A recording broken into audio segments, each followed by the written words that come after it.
as far as singers, Patti LaBelle, there's not a greater showman when it comes down to the vocals. I mean, you have, of course, Diana Ross, you have Dionne Warwick even, who was a great stylist, or Nancy Wilson, or you have, Gladys Knight, or, there's many others that know how to put on a good show and just have the overall, um, they're dialed into their audience and they know how to give a great show. But Patti LaBelle, just you can't even put her in the same category as them because she is she's beyond beast, as as we say now. She's beyond beast. She is she's a vocal goddess. She is everything that electricity is personified through vocal. She's just a magnanimous figure. She just, from the bottom to the top, she's just the truth, and you feel power and anointing and electricity every time she sings. And I wanted to make sure every time I sang live, I did that. So I studied her "Look to the Rainbow" video. It was a tour she did in '84, and I used to watch it over and over again, just understanding how to be a great showman and how to use your instrument. You know, her and Shaka both are instruments. I would say, like, Patty is a more of a trumpet, and Shaka is more of a sax. So number 7, your output has been very prolific, pretty prolific. How does writing a song or creating a track come about for you? Usually it comes with a color or a particular theme or something I read, and then certain words jump out and I say that would be an interesting, thing to write about. Sometimes it's the music that writes the lyric, and sometimes it's the lyric that writes the music. So it just really depends. But that's pretty much how it comes about. And of course, life is the director. And that's how I come up with the music. Number 8, do you get inspiration from any other sources, movies, books, art, friends? Absolutely. I read a lot. I'm a bookworm, bit of a bookworm. Movies, of course, The Wizard of Oz, or as I mentioned before, Labyrinth. The Matrix was very influential. Yeah, I love it all. Art, I mean, Van Gogh, and even the art of, Lagerfeld and Oscar de la Renta and, Yves Saint Laurent. So, Andy Warhol, all of them. And friends, yes, I would agree. From stories they tell me, or situations that they go through. Sometimes it can inspire a fictitious story based off of a real event. I try to protect the privacy of my friends. Number 9, what other artists or producers would you like to collaborate with? Hands down, Jimmy Jam and Terry Lewis. Secondly would be Teddy Riley, and third would be David Foster. Fourth would be Henry Mancini. Who else would I like to work with? As far as producers are concerned, I think that's it. I don't think there's anyone else. Not that I'm not interested in anyone else. Those are the four that stick out prominently. Number 10. How do you think breaking away from the traditional gospel music has changed the nature of your music or style? It didn't change much because there's so much gospel still in my music. That'll never go away. For me, it's not just a genre, it's a conviction. A feeling that all R&B artists give, whether they are singing gospel or R&B or pop. It's an understanding of your spiritual connection and your higher source that will never dissipate under any circumstances, no matter what genre or what lyrical themes you choose to explore. It'll just always be there. So, but as far as breaking away from the culture of churchianity, of course, I'd always been a rebel, but now there's just a different type of freedom that doesn't require defense or a chip on one shoulder. It's just, I'm all of me. And then you hear that reflected in the music. Number 11, do you think that there are other gospel artists that would like to do what you did?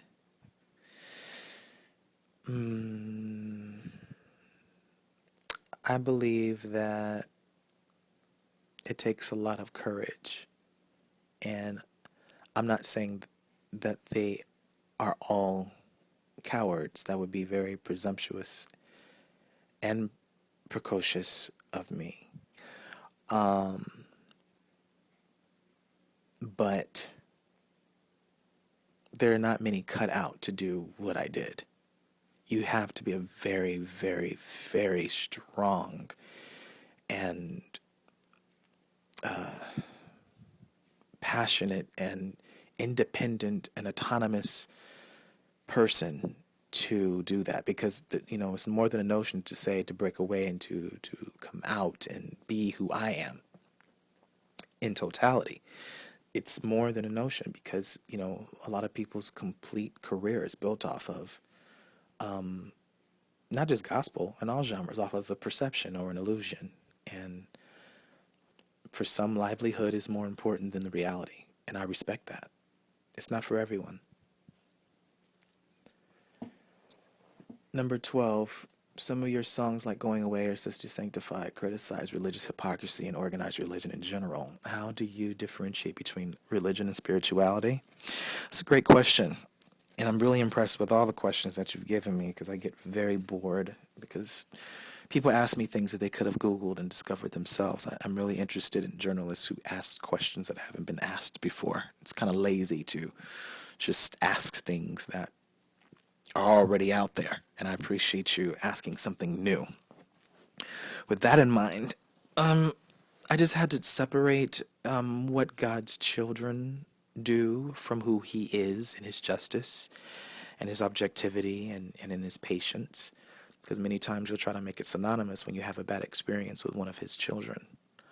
And you think, and I mean, when I say his children, we're all God's children, but I mean specifically those who are faith-based believers. There's things that they do because of the human condition and sometimes cultural upbringing, judgmental, harsh, mean, cruel, intolerant, condescending. And you have to make sure that you don't allow your experiences with the children of religion, who truly do, I believe, feel that they're doing God, a favor by attacking people like me. I had to separate that from who God is to me personally. And part of my journey of breaking away was to go through the painful but enlightening process of relearning who he is outside of what they indoctrinated me to believe with the limited knowledge and all that they knew how to do. And I believe that even some of the parameters that were set really did keep me from going too far too early. But once you're an adult and you're able to decipher the word for yourself and read for yourself and study for yourself, and you begin to learn how important it is to protect the privacy and sanctity of your personal relationship with God. So that's part of what I had to do. It's not easy either. Number 13, what do you think about the current state of organized religion, more specifically the black church in general? The state of organized religion as a whole is being challenged because people are starting to see that the leaders of these religions are just as fallible, if not more, than its subjects, or that presbytery, is just as human as laity. And when people find that out, they're very disheartened, because every follower in every organized religion wants a hero, and they need someone to look up to and that person shouldn't be the pastor or priest or whoever it may be, some shaman. It should be, you know, the highest of them all, God, your source. So that's the main thing that's changing. People aren't scared of the threats. People aren't scared of how menacing they've projected God to be. They're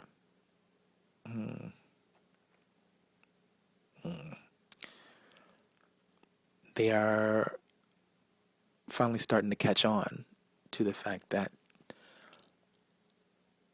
it's Christ and Christ alone. And then others are just, they love it. They live for the pageantry. So the current state of religion is also those who are holding on even tighter to a lot of the superficiality that comes with that, particularly in the black church. And now because of current events, you know, things keep popping up that are forcing the black church to deal with issues that have been very prominent all along, but it's just kind of a don't ask, don't tell, don't talk about it type of thing. And I'm really interested to see how this is all going to play out. Number 14. A Brilliant Catastrophe Beta's version contains more mid-tempo tracks and seems a little more introspective and less dance-oriented than its predecessor. Was that a conscious decision? Well, I thought for a second that the content of Beta was so heavy that it wouldn't be wise to release it all in one dosage or to present such an extravagant smorgasbord of emotional magnanimity. It was too much. Beta is not your commercial walk through the park. I mean, with all due respect, neither is Alpha, but anyone who's listened to both of these pieces know that Beta, it was better for it to come later. And you probably won't even understand that album until you live a little, or at least you take the time not to hear it but listen to it by not listening to it and letting that album be the backdrop to your day or your drive, but not making it the focus. It finally gets in you like, shit, I get what he just said. Like, oh my God. So, you know, it wasn't on purpose that it really wasn't up tempo. It just the life story didn't call for that. It's unfortunate, but that's just what it was.